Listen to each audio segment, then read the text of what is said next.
تو صرف آپ دونوں رہ گئے تو آپ نے کہا عائشہ دوڑ لگائیں.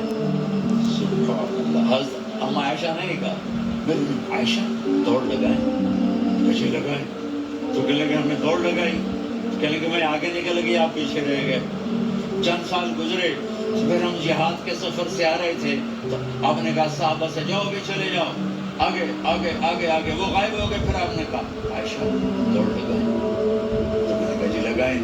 کون دنوں ذرا میں موٹی ہو گئی تھی, تو جب دوڑ لگی تو میرے نبی آگے نکل گئے, میں پیچھے رہ گئی. تو ہم نے کہا حاضری بتل کا عائشہ تو میں اب برابر ہو گئے.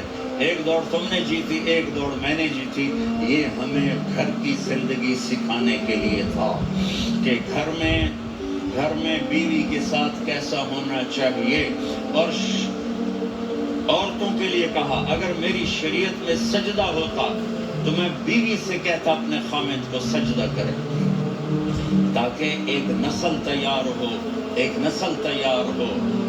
بیلنس زندگی گزارو. میں نے کل بھی کہا تھا, آج بھی کہہ رہا ہوں, امبیلنس لائف ہماری اولاد کو تباہ کر رہی ہے. میرے پاس پرسوں 30-40 لوگ آ گئے. وہ یہاں جو سلمہ صاحبہ ہیں, سلمہ ہی نام ہے, سلمہ ظاہر. تو ایک نے کہا جی یہاں ہم اولاد کے بارے میں بڑے پریشان ہیں, کیا کریں, کوئی نہیں دے. میں نے کل آپ کو شکل بنا کے دکھایا تھا کہ میرے نبی حسن حسین کو کمر پہ بٹھا کے کمرے میں چکر لگاتے ہیں. اتنے بڑے ہستی, اتنے بڑے نبی, اور بچوں کے لیے وقت نکال رہے ہیں اور ان کو لے کر گھوم رہے ہیں. پھر دونوں بھائیوں کو اتار دیتے اور ان کی بہن زینب کو بٹھاتے اور پھر کمرے میں چکر لگاتے. پھر فرماتے تمہارا اونٹ کیسا ہے. ایک دفعہ آپ سجدے میں گئے, فرض نماز, فرض, اور سجدہ لمبا, اتنا لمبا ہوا کہ صحابہ سمجھے اللہ کے نبی فوت ہو گئے.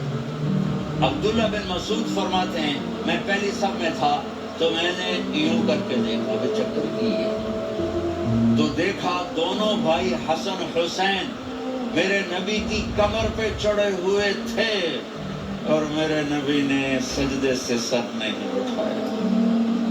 یہ کام کرو تو بچے تم سے پیار کریں گے. تم کہتے ہو بچے ہم سے ڈرتے نہیں. میں نے کل بھی کہا تھا ڈائن نہ بنو, ماں بنو, تھانے دار نہ بنو, باپ بنو.